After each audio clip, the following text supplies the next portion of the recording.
नमस्कार, न्यूज मराठी 24/7च्या बातमी महाराष्ट्राची मध्ये आपल्या सर्वांचं स्वागत। यवतमाळ जिल्ह्यातील उमरखेड नगर परिषदेच्या रेणुका नगर परिसरातील नागरिक विकास कामे रखडल्यामुळे त्रस्त झाले आहेत। गेल्या 8 ते 9 महिन्यापासून नाली खोदून ठेवण्यात आली असून कामे अद्याप पूर्ण झालेली नाही। त्यामुळे परिसरातील 10 ते 12 घरांचं सांडपाणी घराजवळ साचत असून दुर्गंधी आणि आरोग्याचा प्रश्न निर्माण झालाय। नागरिकांनी या संदर्भात उमरखेड नगर परिषद प्रशासनाकडे वारंवार अर्ज आणि निवेदने दिली असल्याचं सांगितलंय। मात्र अद्याप कोणतीही ठोस कार्यवाही झालेली नाही अशी तक्रार करण्यात येते। परिसरात वयोवृद्ध नागरिक आणि लहान मुले राहत असून आरोग्याचा धोका वाढत असल्याचं नागरिकांचं म्हणणं आहे। तसेच जवळच असलेल्या महावितरणच्या विद्युत खांबावरील तार सैल अवस्थेत असल्याने संभाव्य अपघाताची भीती व्यक्त केली जाते। दरम्यान सुशोभीकरणावर मोठा खर्च होत असताना मूलभूत सुविधांकडे दुर्लक्ष असल्याचा सवाल नागरिकांनी उपस्थित केलाय। या बातमीचा आढावा घेतलाय यवतमाळ येथून प्रतिनिधी संतोष आडे यांनी। आपल्यासोबत या वार्डामध्ये राहणारे नागरिक आहेत आणि या नालीचा किती वर्षापासून किती दिवसापासून यांना त्रास होत आहे आणि नगर परिषदेकडे काय काय केलं सर, आपण नगर परिषदेला किती अर्ज दिले आणि काय काय तक्रारी केल्या नालीबद्दल?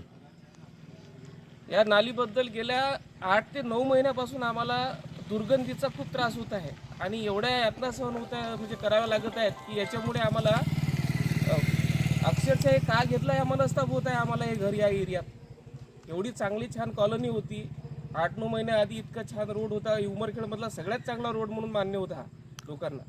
पण आज अशी दळबद्री अवस्था करून ठेवली आहे, झाडं तोडलेत मोठी मोठी आणि त्याच्यानंतर आता हे रोड करून ठेवलेत। तर 7-8 महिन्यापासून आमचा इकडचा प्रवेशद्वार मुख्य प्रवेशद्वार बंद आहे। आता त्यांना अर्ज दिला तसं म्हणजे हे होते CO होते जामनोर साहेब, त्यांना अर्ज दिला, त्यांना भेटलो प्रत्यक्ष। याच्या आता नंतर आलेले जे आहेत नवीन CO त्यांना भेटलो।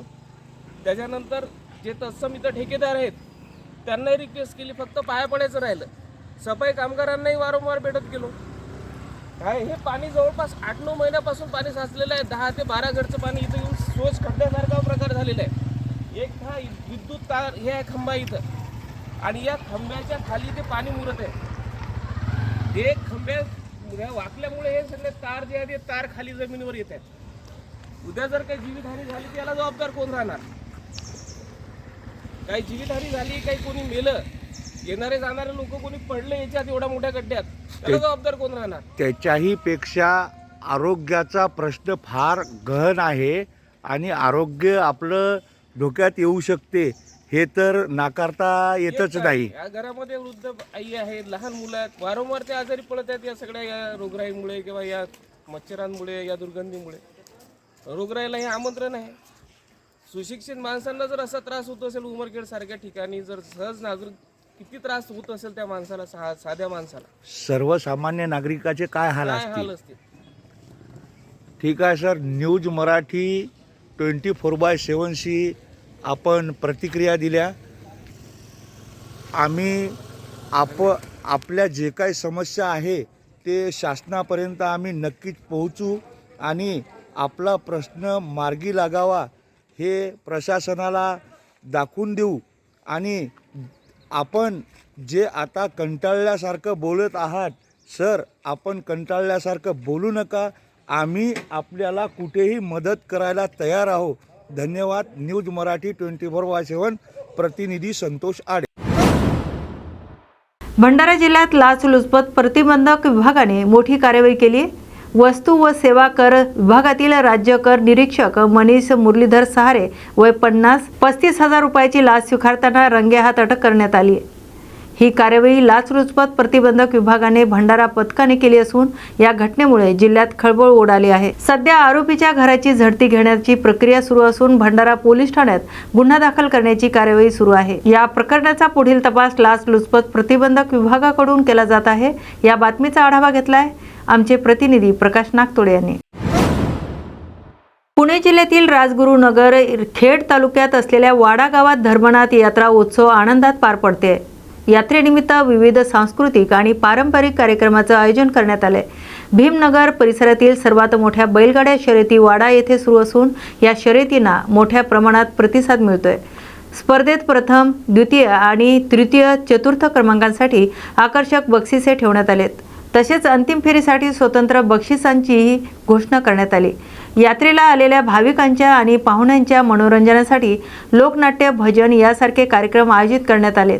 जुना वाडा परिसर चास कमान धरणामुळे अस्तित्वात नसला तरी आजचा वाडा गाव मावळ परिसरातील महत्त्वाची बाजारपेठ म्हणून ओळखला जातोय. या बातमीचा आढावा घेतलाय पुणे येथून प्रतिनिधी शांताराम शिंदे यांनी. 20 जानेवारी वडखल विभागातून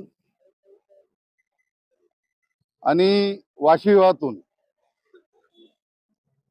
शेतकरी कामगार पक्षाचे एक जिल्हा परिषद उमेदवार आणि 2 पंचायत समिती उमेदवार आदरणीय जयंतभाई पाटील यांच्या शेतकरी कामगार पक्षातून मी स्वतः जिल्हा परिषदेचा फॉर्म भरत आहे आणि माझे पंचायत समितीचे 2 उमेदवार माननीय निलेश म्हात्रे आणि माननीय महेंद्र ठाकूर असे आम्ही फॉर्म भरत आहोत. कारण फॉर्म भरत असताना संजय दामलेला जो जनतेने प्रोत्साहन दिलेला आहे की साहेब तुम्ही आता बसू नका, आता तुमची गरज आहे, मग सर्व जनतेचा मान ठेवून आपण आज फॉर्म भरत आहोत. फॉर्म भरत असताना 7 ते 12 आणि 12 ते 17 असा या प्रवाहातून मी जिल्हा परिषद सदस्य होतो. 15 महिन्यासाठी मी या रायगड जिल्ह्याचा अर्थबांधकाम सभापती होतो आणि तो 2012चा कालखंडामध्ये आपण एवढं काय सर्व काय तिथे की जिथे गाव दिसेल तिथे कामाची पाठी दिसेल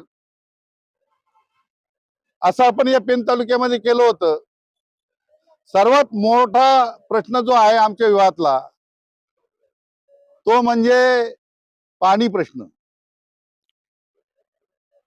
आता त्यावेळेस पण मी उपोषणाला बसलो होतो. शहापाडा धरणाचा गाल ओरिजिनल काढला होता, डुप्लिकेट नाही, आणि हे पत्रकारांना पण तुम्हाला माहिती आहे. त्याच्यामुळं बऱ्यापैकी पाणी जनतेला मिळत होता, परंतु एप्रिल आणि मे या 2 महिन्यामध्ये टँकर पुरवठा करायला लागायचा. आता सगळे त्यावेळेस मी 2007ला उपोषणाला पण बसलो होतो. अशा खडतर जीवनामध्ये 2017ला लोकांनी विचार केला की आपण आता संजय दामलेला घरी बसवूया 5 वर्ष,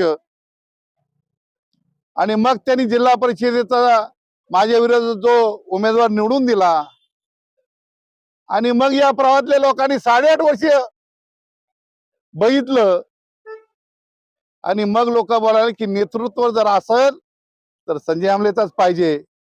आणि खऱ्या अर्थाने आता जनता पूर्ण पेटून उठलेली आहे. काम करण्याची आपली पद्धत वेगळी आहे. 24 तास याच्या पुढे आपण जनतेसाठी अवेलेबल राहू. आम्ही तिघही कधीही फोन करा, आम्ही फोन उचलण्याची आमच्यात ताकद आहे आणि जाऊन काम करून घेण्याची पण ताकद आहे. त्याच्यामुळं खऱ्या अर्थाने आज जो पाणी प्रश्न पेटलेला आहे, आमचे पत्रकार माली साहेब आहेत, त्यांनी पण बऱ्यापैकी त्याचा अर्ज विर्ज केले.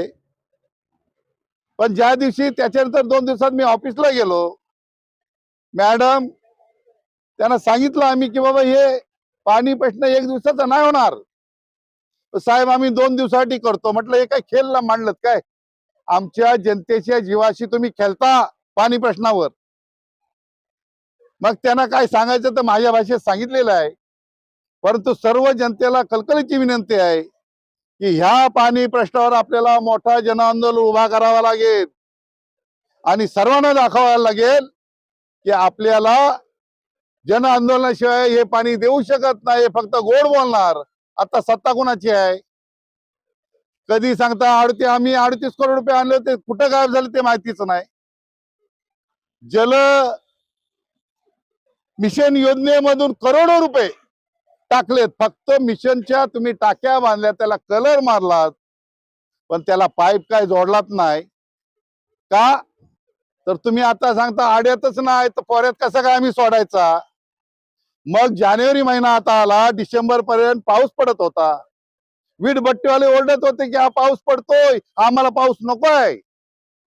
आणि आता जनता बोलते 15 दिवसात की आम्हाला पाण्याशिवाय आम्ही जगू शकत नाही. कसं हे बघा, की 15 दिवसात त्या शापाळा धरणाचा पाणी संपला. असं काय घडलं?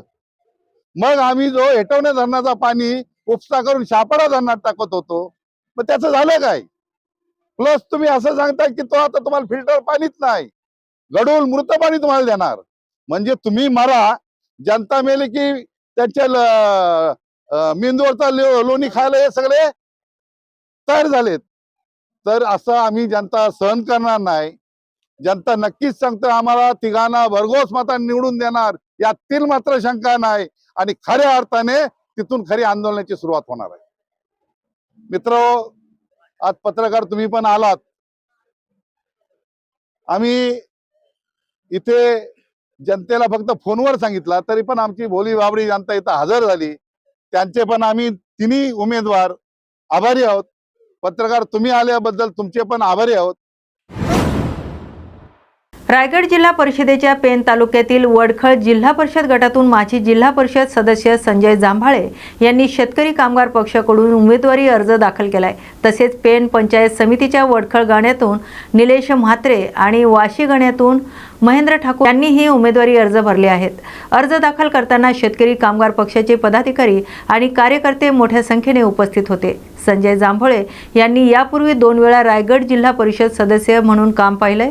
या भागातील पाणी प्रश्नाबाबत आपण सातत्याने पाठपुरावा केल्याचेही त्यांनी सांगितले. जल जीवन मिशन अंतर्गत उभारण्यात आलेल्या कामांबाबतीतही त्यांनी भूमिका मांडली. निवडणूक प्रक्रियेची पुढील टप्प्यांकडे आता सर्वांचं लक्ष लागलंय. पेण येथून प्रतिनिधी किरण बांधनकर यांचा हा स्पेशल रिपोर्ट. जिल्हा परिषद निवडणुकीत मांढा आणि पंढरपूर तालुक्यात शरद पवार गटाची तुतारी आणि अजित पवार गटाची घड्याळ यांची युती करून निवडणूक लढवली जात असल्याची माहिती अभिजित पाटील यांनी दिली. पंचायत समिती आणि जिल्हा परिषदेच्या काही जागांमध्ये चिन्हांचं वाटप करण्यात आल्याचंही त्यांनी स्पष्ट केले. आपल्या विरोधातील प्रस्थापित उमेदवारांविरोधात ही निवडणूक लढवली जात असून भाजपच्या उमेदवारांना आव्हान दिलं जात असल्याचं आमदार अभिजित पाटील यांनी सांगितलंय. विधानसभा निवडणुकीत प्रतिकूल परिस्थितीतही आपण मोठ्या मताधिकाने निवडून आल्याचा उल्लेख त्यांनी यावेळी केलाय. मांढा आणि पंढरपूर तालुक्यातील सर्व जागांवर दोन्ही राष्ट्रवादी काँग्रेस युतीचे उमेदवार विजयी होतील असा विश्वासही त्यांनी व्यक्त केलाय. दरम्यान उमेदवारी अर्ज दाखल करताना मोठ्या प्रमाणावर शक्ती प्रदर्शन करण्यात आले.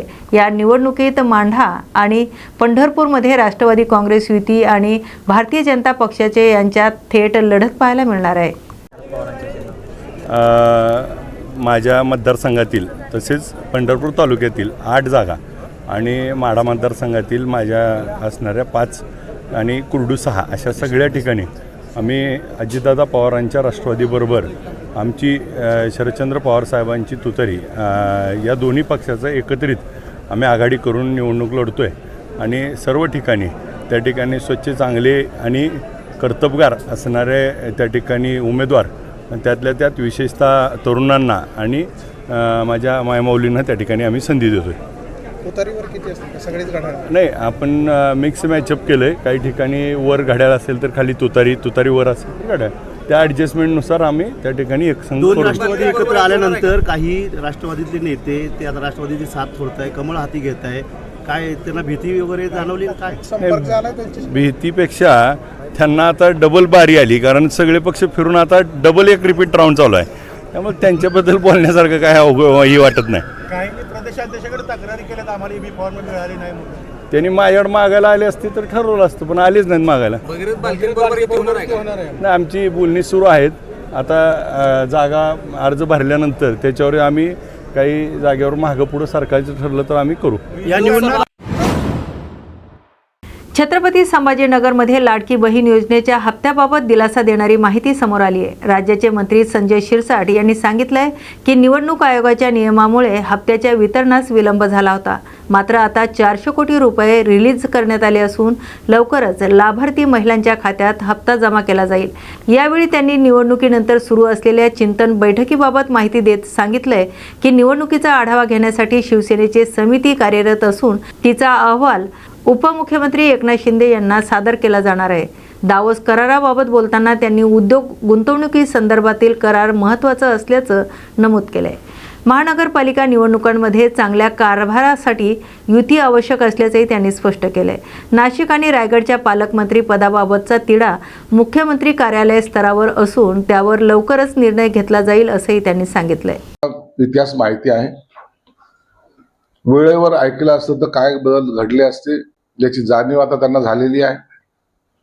आम्ही घेतलेली भूमिका किती योग्य होती हे आता अवघ्या इतर सर्व पक्षांना कळालेलं आहे. म्हणून काय घडामोडी होतील, कसं होतील आणि कोणी आम्हाला संपवण्याचा प्रयत्न करत आहे हे यापेक्षा आपले पक्ष कसे आणखीन रसा तळायला चालले याच्याकडे लक्ष द्या. आम्ही मजबूत आहोत, चांगल्या पद्धतीने काम करत आहोत आणि आता सगळे जे रिझल्ट पाहिले तर त्याच्यामध्ये आमचा परफॉर्मन्स सगळ्यात चांगला राहिलेला आहे. तुमचे मित्र संजय राऊत असं म्हणताय की मुख्यमंत्र्यांची दावोसला पिकनिक सुरू आहे. दावोस मधील परिषद ही हास्यास्पद ठरत आहे. अनेक कंपन्यांचे मुख्यालय मुंबईत आहे. करार दावोस मध्ये का? दावोस मध्ये करार करण्याच्या मागचं कारण जर यांना माहिती नसतील तर त्यांनी याच्यावर भाष्यच करू नये. मुंबई ही जगातली भारताचीच नव्हे तर जगामध्ये आर्थिक राजधानी या मुंबईला मानलं जातं. म्हणून जगातला प्रत्येक उद्योगपतीचं कनेक्शन हे मुंबईशी निश्चितपणे आहे. आणि दावोस हे एक असं ठिकाण आहे की ज्या ठिकाणी जगभरातले लोक उद्योगपती एकत्रित येऊन आपली इन्व्हेस्टमेंट कुठं करायची यावर तिथं निर्णय घेतले जातात. म्हणून मुंबईचा उद्योगपती तिकडे गेलाय का लंडनचा उद्योगपती तिथे आलाय यापेक्षा किती उद्योग आपण आणतोय याला महत्व आहे. आणि म्हणून देवेंद्र फडणवीस साहेबांनी जो काही केलेला प्रयत्न आहे तो खऱ्या अर्थानं अत्यंत चांगला आहे. एका दिवसामध्ये एवढे मोठे करार होणं ही सुद्धा एक ऐतिहासिक नोंद घेतली जाणार आहे. कॉफी विथ कौशिकच्या कार्यक्रमामध्ये खासदार नरेश म्हस्के म्हणतात की जोवर जमते तोवर ठीक, नाही तर सोबत. राजकारणामध्ये असंच असतं ना, जमलं तर पण ठीक आहे. अनेक घडामोडी आपण राजकारणामध्ये पाहिलेल्या आहेत. उलटापालट ही होत असते. म्हणून आता कधी काय राजकारण बदलेल यावर आता कोणीही कॉन्फिडेंटली बोलू शकत नाही.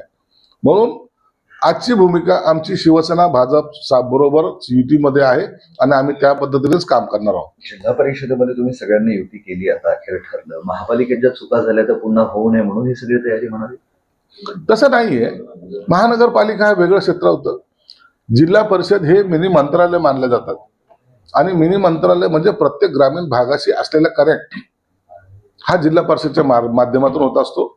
म्हणून युती करून आपला कारभार हा चांगल्या पद्धतीने तिथे करता यावा म्हणून झालेली ही युती आहे. नाना पटोले विषय राहिला. भाजपच एक अजित पवार आणि एकनाथ शिंदेचा गेम करणार. भाजप कुणाचा गेम करेल यापेक्षा नाना पटोलेचा गेम कोणी केला हे त्यांना माहिती आहे. इतका मोठा नेता परंतु त्याचा गेम कसा झाला याच्यावर त्यांनी चिंतन मनन केलं पाहिजे. नाना राजकारणामध्ये गेम करणारे कोण कोण आहेत त्याची जाणीव तुम्हाला चांगल्या प्रकारे आहे. अंतर्गत जे काही गेम चालले त्याच्याकडे लक्ष द्या. अजित पवारचा गेम होतोय की नाही होतोय याची चिंता करण्याची त्यांना आवश्यकता नाही. 26 जानेवारी आलेली प्रजासत्ताक दिन आहे. झेंडा कुणी फडकवायचा असं पालकमंत्रीचा वाद सुरू आहे नाशिक आणि रायगडमध्ये.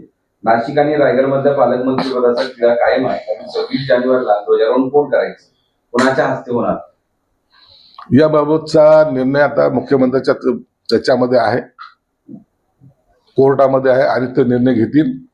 परंतु मला वाटतं आता हा पालकमंत्रीचा तिढा गेली वर्षभरापासून आहे, हा लवकर सुटला पाहिजे. ठीक आहे. एक आजच्याच विषयावरून महानगरपालिका निवडणुकीच्या निकालानंतर मातोश्रीच्या बाहेर बॅनरबाजी सुरू करण्यात आली. ते चिन्ह चोरले, पक्ष दरोडा टाकला, आमदार फोडले, खासदार फोडले, तरी सत्याचाच विजय झाला. बाप तो बाप होत आहे असे प्रसिद्ध करत होर्डिंग्स लावली. मातोश्री समोर असे बॅनर लागणं याचा अर्थ उभाट्यांना जाणीव करून देण्यासारखं आहे.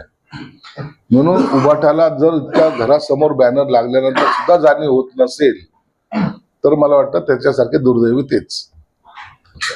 शिवसाहेब, काल भाजपच्या कार्यक्रमामध्ये रामगिरी महाराज आले होते, त्यावेळेस बाळासाहेबांच्या जुन्या आठवणींना उजेडा देण्यात आला. बाळासाहेबांचं नातं आणि छत्रपती संभाजीनगर आणि अशामध्ये जिल्हा परिषद निवडणूक काय?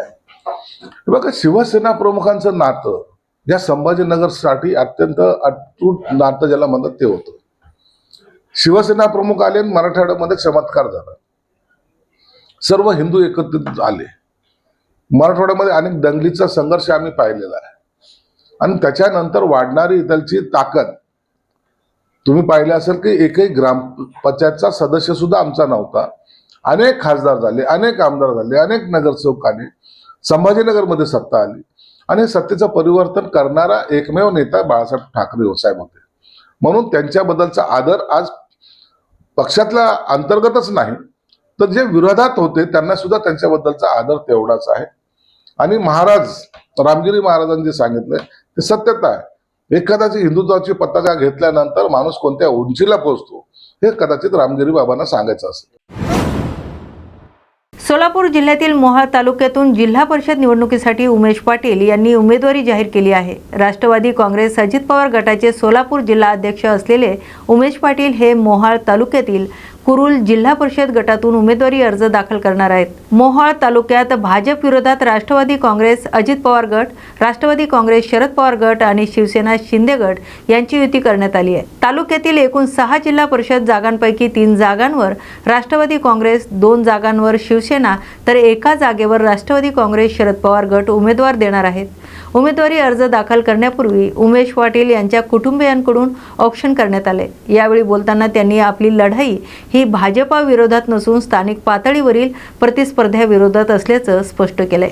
लढत असणार कारण भाजपचं समोर आव्हान असणार आहे संपूर्ण मोहोळ तालुक्यात आणि दुसरीकडे कुठेतरी नरखेडमधून आपलेच भाऊ भरतात, मात्र ते शिवसेनेकडून भरतात. हो, त्याच्यामध्ये आमच्या इथं मोहोळ तालुक्यामध्ये शिवसेनेच्या बरोबरची आमची आघाडी आहे आणि त्यांना त्या ठिकाणी 2 जागा शिवसेनेला द्यायचं ठरलेलं होतं. मग त्यामध्ये कुरुलची जागा त्यांची मागणी होती. मग कुरुलच्या जागेवर राष्ट्रवादीला ती जागा घेतली. त्यामुळे मला स्वतःची जागा त्यांना देण्याचं त्या ठिकाणी निर्णय घ्यावा लागला आणि म्हणून त्या ठिकाणी शिवसेनेची उमेदवारी नरखेडमधून आहे. अर्थात तो माझा भाऊच त्या ठिकाणी उभारतोय आणि खाली पंचायत समितीचे दोन्ही त्या राष्ट्रवादीच्या चिन्हावर घड्याळावर त्या ठिकाणी आम्ही लढतोय. आणि ही लढत जी आहे ही लढत कोणी कुठल्या पक्षावर लढत असलं तरी या तालुक्यामधली लढत अनगरकर पाटील विरुद्ध संपूर्ण मोहोळ तालुक्यातील सर्वसामान्य जनता अशीच ती लढत असणार आहे. आमदार राजाभाऊ खरे आमच्या सोबत आहेत. आज या ठिकाणी जिल्हाध्यक्ष चंद्रराज चौरे असतील किंवा आमचे प्रांतिकचे शिवसेनेचे अध्यक्ष ओबीसीचे रमेश बारसकर असतील, अनेक महत्त्वपूर्ण नेते त्या ठिकाणी आमच्यासोबत आहेत. आणि ज्या पद्धतीनं विधानसभेच्या निवडणुकीला या तालुक्यामध्ये सर्व वेगवेगळे आंगरकरांच्या विरोधात पक्ष एकत्र आले त्या पद्धतीनं या ठिकाणी तसं चित्र पाहायला मिळेल. काही वेळेला काही जण तुम्हाला वेगळ्या चिन्हावर उभारलेले दिसतील. ते वेगळ्या चिन्हावर उभारलेले स्पॉन्सर्ड बाय अनगरच असतात. त्या लोकांच्या लक्षात आलेलं आहे. विरोधी मतामध्ये विभागणी करण्याच्या करता तसे उभे केले जातात कारण त्यांच्याकडे भरपूर पैसे आहेत आणि भरपूर त्यांची दहशत आहे. परंतु तरीसुद्धा मोहोळ नगरपालिकेत आपण पाहिलं एवढे मतं विभागणी करून सुद्धा नगराध्यक्ष हा आमच्या विचाराचा त्या ठिकाणी निवडून आला. आणि आता उद्याच्या मोहोळ तालुक्याच्या या झेडपी पंचायत समितीच्या निवडणुकीमध्ये 6 जिल्हा परिषद सदस्य आणि 12 पंचायत समिती सदस्य हे आमच्या विचाराचे निवडून आलेले तुम्हाला दिसते. अमरावती महानगरपालिकेची निवडणूक प्रक्रिया पूर्ण झाली असून आता शहरवासियांचं लक्ष महापौर पदांकडे लागलं आहे. येत्या 22 जानेवारी रोजी महापौर पदासाठी आरक्षण जाहीर होणार असून त्यानंतर महापौर पदाचे चित्र स्पष्ट होणार आहे. दरम्यान संत गाडगे बाबा विद्यापीठ रोडवरील महापौर बंगला गेल्या 4 वर्षापासून दुर्लक्षित अवस्थेत असल्याचं समोर आलंय. या काळात बंगल्याची कोणतीही डागडुजी अथवा रंगरंगोटी करण्यात आलेली नसून बंगला सध्या ओस पडलेला आहे. या पार्श्वभूमीवर नव्या महापौरांच्या निवडीपूर्वी आवश्यक तयारी करण्यासाठी अमरावती महानगरपालिका आयुक्त सौम्या शर्मा यांनी शहर दुरुस्तीचे आदेश दिल्याची माहिती दिली आहे. महापौर निवडीपूर्वी तरी बंगल्याकडे लक्ष दिले जावे अशी अपेक्षा व्यक्त केली जाते. रत्नागिरी नगर परिषदेत नव्या सभापतींची निवडीची प्रक्रिया शांततेत आणि साधेपणाने पार पडली. ही निवड प्रक्रिया रत्नागिरी नगर परिषद मुख्य अधिकारी प्रसाद गाडवे यांच्या अध्यक्षतेखाली पार पडली। यावेळी सर्व नवनिर्वाचित नगरसेवक उपस्थित होते। सभापती निवड पूर्ण झाल्यानंतर नवनिर्वाचित सभापतींचे पुष्पगुच्छ देऊन स्वागत आणि अभिनंदन करण्यात आले। यासोबतच नगर परिषद कमिटीचीही स्थापना करण्यात आली। निवडीनंतर नगरसेवकांची एकत्र येत नगर परिषदेच्या कामकाजात सहकार्य करण्याची भूमिका मांडली। नव्या सभासदांचे नेतृत्व नगर परिषदेला अधिक गती मिळेल आणि रत्नागिरी शहराच्या विकासाला चालना मिळेल अशी विश्वास व्यक्त केला जातोय। बुलढाणा जिल्ह्यासह राज्यातील लाडक्या बहिणीसाठी महत्त्वाची माहिती समोर आली आहे। मुख्यमंत्री लाडकी बहीण योजनेअंतर्गत KYC केल्यानंतर राज्यातील 22 लाखांहून अधिक महिलांचा तर बुलढाणा जिल्ह्यातील सुमारे 30,000 महिलांचा लाभ गेल्या 2 महिन्यापासून थांबला होता। त्यामुळे महिलांमध्ये संभ्रमाचं वातावरण निर्माण झालंय। दरम्यान या सर्व महिलांची आता अंगणवाडी सेविकांमार्फत पुन्हा पडताळणी करण्यात येणार असून पडताळणी पूर्ण झाल्यानंतर पात्र महिलांचा लाभ पुन्हा सुरू केला जाणार असल्याची माहिती अमोल दिघुळे यांनी दिली। महिलांनी घाबरून न जाता अंगणवाडी सेविकांकडे आपली अचूक माहिती द्यावी असं आवाहन महिला आणि बाल कल्याण विभागाकडून करण्यात आली आहे। सर, बुलढाणा जिल्ह्यामध्ये एकूण जवळपास 30,000 महिलांचा लाभ जो आहे लाडक्या बहिणीचा लाभ थांबलेला आहे।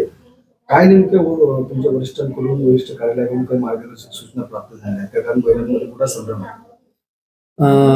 बुलढाणा जिल्ह्यामध्ये साधारणतः नोव्हेंबर 2025 नंतर काही महिलांच्या खात्यामध्ये लाडकी बहिणीचा हप्ता न पडल्यामुळे मोठ्या प्रमाणात गर्दी जिल्हा कार्यालयावरती तसेच बालविकास प्रकल्प अधिकारी कार्यालयाला झालेली दिसून आली। त्या अनुषंगाने काही बाबी पडताळणी केल्यानंतर लक्षात आलं आहे की KYCच्या चुकीच्या केलेल्या नोंदी त्याच्यामध्ये शासकीय नोकरीचा पर्याय निवडणे किंवा इन्कम टॅक्स भरत असल्याबाबतचा पर्याय निवडणे यामुळं काही महिलांचा लाभ थांबल्याची बाब निदर्शनास आली होती। या अनुषंगाने KYCचा पर्याय पुन्हा उपलब्ध करून देण्याबाबत जिल्हा स्तरावरून तसेच मान्य जिल्हाधिकारी महोदय यांच्या मार्फत आपण वरिष्ठ कार्यालयाशी पत्रव्यवहार केला होता। त्यामध्ये काल झालेल्या बैठकीत शासन स्तरावरून निर्देश प्राप्त झालेले आहेत की ज्या पात्र महिला असतील आणि KYCच्या चुकीच्या नोंदीमुळे जर त्या लाभापासून वंचित राहिले असेल तर त्यांनी भिवून जाण्याचे कारण नाही। त्यांची पडताळणी अंगणवाडी सेविकांमार्फत केली जाणार असून ज्या पात्र लाभार्थी महिला असेल तर त्यांना लाभ देणं ही शासनाची जबाबदारी असून कुठलाही लाभ त्यांचा बंद होणार नाही। अंगणवाडी सेविका तुमच्या घरापर्यंत येऊन तुमची पडताळणी करतील आणि त्या अनुषंगाने अहवाल शासनास सादर करतील। नाशिक येथील देवलालीतील स्कूल ऑफ आर्टिलरी यांच्या वतीने आत्मनिर्भर भारत या संकल्पनेअंतर्गत आर्टिलरी रेजिमेंटचं वार्षिक प्रमुख अग्निशक्ती प्रदर्शन आणि देवलाल फील्ड फायरिंग रेंज येथे यशस्वीपणे पार पडला। या सरावादरम्यान भारतीय सेनेच्या स्वदेशी युद्ध सामग्रीचं प्रभावी प्रात्यक्षिक सादर करण्यात आले। यामध्ये मोटार्स, ड्रोन, विविध तोफा, K9 Vajra, M777, ultra light howitzer, Bofors, Dhanush तोफ, पिनाका, मल्टिपल रॉकेट लॉन्चर यांच्यासह अनेक शस्त्र प्रणालीचा समावेश होता। हे प्रात्यक्षिक NS सरणा यांच्या मार्गदर्शनाखाली पार पडले। कार्यक्रमास प्रमुख पाहुणे म्हणून मनीष येरी उपस्थित होते। या अग्निशक्ती प्रदर्शनाने उपस्थित प्रेक्षकांना मंत्रमुग्ध केले। हमारे पास गन्स, रॉकेट्स और इक्विपमेंट, सर्वेलेंस इक्विपमेंट है जो रेजिमेंट ऑफ आर्टिलरी में, वो सारों को दर्शाया गया और यूटिलाइज किया गया और उसका फायर पार आपको दिखाया गया। जो हमारे पास इक्विपमेंट ज़्यादातर जो है, इवन जो लेटेस्ट इक्विपमेंट K9 वज्रा जो आपको दिखाया गया वो भी इंडिजिनस इक्विपमेंट है। धनुष जो 155-45 कैलिबर है वो भी इंडिजिनस इक्विपमेंट है। और जो अभी आने वाले कुछ समय में जो हमारे पास और गन आ रही है, चाहे वो A-टैग्स है, चाहे वो माउंटेड गन सिस्टम है, या फिर जो हमारा PGS है, ये भी मेक इन इंडिया इनिशिएटिव के अंदर ये इंडिजिनस प्रोडक्शन ही होगा और ये आत्मनिर्भर भारत की हमारी तरफ से ये इसी के दौरान हमारा ये पहल है। और जो भी नया गन सिस्टम आएगा वो हमारा इंडिजिनस मैन्युफैक्चर होगा। इसी में आपने ये भी देखा होगा कि हमने इंटीग्रेशन के हमने BSF का डिटैचमेंट भी एक बार फर्स्ट टाइम इस बार एक्सरसाइज तोपची में पार्टिसिपेट किया और हमने नेवी के कुछ पर्सनल को भी यहाँ पर INS द्रोणाचार्य से हमारे पास कुछ नेवी के सेलर्स आए, हमने उनको ट्रेन किया ड्रोन फ्लाइंग के ऊपर और उन्होंने इस ड्रोन एक्सरसाइज जो आज आपको एक तोपची दिखाया गया उसमें भी पार्टिसिपेट किया। तो ये और हमने ड्रोन से शूटिंग जो आपको एक शूट भी करके दिखाया। तो ये सब ट्रेनिंग हम करवा भी रहे हैं और हम कर भी रहे हैं और हम चाहते हैं, क्योंकि ड्रोन का जिस तरीके से पिछले कुछ वॉर्स में यूज हुआ है, तो हमारा ये मानना है कि ड्रोन्स एक इंटीग्रल हिस्सा है अभी वॉरफेयर के, और इसीलिए यहाँ पर जो भी कोई GCO जवान या ऑफिसर ट्रेनिंग के लिए आता है उनको ड्रोन ट्रेनिंग दिया। मुंबईतील मातोश्री परिसरात आज बाप तो बाप असा मजकूर असलेली पोस्टरबाजी करण्यात आल्याने राजकीय वर्तुळात चर्चेला उधाण आले। या पोस्टरबाजी मागील नेमका उद्देश आणि कोणी पोस्टर लावली याबाबत अद्याप अधिकृत माहिती समोर आलेली नाही। मात्र या प्रकारामुळे शिवसेनेच्या अंतर्गत राजकारणावर पुन्हा एकदा चर्चा सुरू झाली आहे। दरम्यान संबंधित यंत्रणांकडून या प्रकरणाचा आढावा घेतला जात असून पुढील घडामोडीवर लक्ष ठेवलं जाते। बातमी 13। गोंदिया जिल्ह्यात हाय सिक्युरिटी रजिस्ट्रेशन प्लेट म्हणजेच HSRP नंबर प्लेट बसवण्याबाबत परिवहन विभागाने कडक भूमिका घेतली आहे। जिल्ह्यातील एकूण 1,82,000 वाहनांपैकी आतापर्यंत केवळ 1,10,000 वाहनावरच HSRP नंबर प्लेट बसवण्यात आल्याची माहिती देण्यात आली आहे। सुमारे 70,000 वाहनधारकांनी अद्याप HSRP नंबर प्लेट बसवली नाही।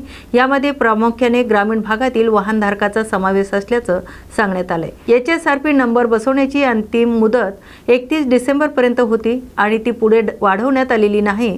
निवडणूक आचारसंहितेमुळे आतापर्यंत कार्यवाही करण्यात आलेली नव्हती। मात्र आता लवकरच विशेष तपासणी मोहीम राबवून नियम न पाळणाऱ्या वाहनधारकांवर कार्यवाही केली जाणार असल्याची परिवहन विभागाने स्पष्ट केले। दरम्यान गोंदिया जिल्ह्यात विशेष वाहन तपासणी पथक कार्यरत असून नागरिकांनी वाहतूक नियमाचं पालन करण्याचं आवाहन करण्यात आले। साधारणतः 1,82,000 वाहनांना बसवणं आवश्यक होतं। 1,10,000 वाहनांना बसून झालेलं आहे ऑलरेडी। आता साधारणतः 70,000 जे वाहनं आहेत त्यातले माझ्या अंदाजाने जे ग्रामीण भागातले असतील त्यांना 31 डिसेंबर हीच अंतिम मुदत होती। त्यानंतर काही मुदत वाढली नाही, परंतु सध्याचे होणारे जे सार्वत्रिक निवडणुका वगैरे होत्या, नगरपालिका वगैरे त्यामुळे थोडंसं लोकांना आपण त्यात थोडंसं रिलॅक्सेशन दिलेलं, म्हणजे तपासणी केलेली नाही। परंतु आता आम्ही कडक तपासणी करून त्याच्यावर कारवाई करणार आहोत। करून घ्यावेत, वैध कागदपत्र नसतील तर वैध कागदपत्र सोबत बाळगावीत आणि त्याचबरोबर रस्ता सुरक्षितता ही सगळ्यात महत्त्वाचं आहे। मग दुचाकी असेल तर हेल्मेटचा वापर करावा, कार चालवत असतील तर सीट बेल्टचा वापर करावा, वेग नियंत्रणाचं पालन करावं, जास्तीत जास्त स्पीड लिमिट्स, आणि वाहन चालवताना सगळ्यात महत्त्वाचं मला जे आढळतं गोंदिया शहरामध्ये, मोबाईलवर कोणीही बोलू नये। आता आपल्याकडं रडार वाहन चालू झालेलं आहे, कुठेतरी असं रडार वाहन उभं असेल आणि आपण त्याच्यामध्ये टिपलं जाऊ आणि आपल्याला तात्काळ चलन येईल। काल परवापासून चालू केलेलं आहे। पहिल्या दिवशी 70 चलन आपण जनरेट केलेले आहे। तर सर्व नागरिकांना आवाहन करतो की आपण जास्तीत जास्त रस्ता सुरक्षिततेचं पालन करावं आणि दुचाकी चालवत असेल तर हेल्मेटचा वापर करा, त्याचबरोबर कार चालवत असेल तर सीट बेल्टचा वापर करा, योग्य त्या लेनचं डिसिप्लिन पाळा, स्पीड लिमिटचं पालन करा आणि रस्ता सुरक्षिततेला प्राधान्य द्या आणि आपलं व इतर नागरिकांच्या जीवनाला महत्त्व द्या, त्याला प्राधान्य द्या।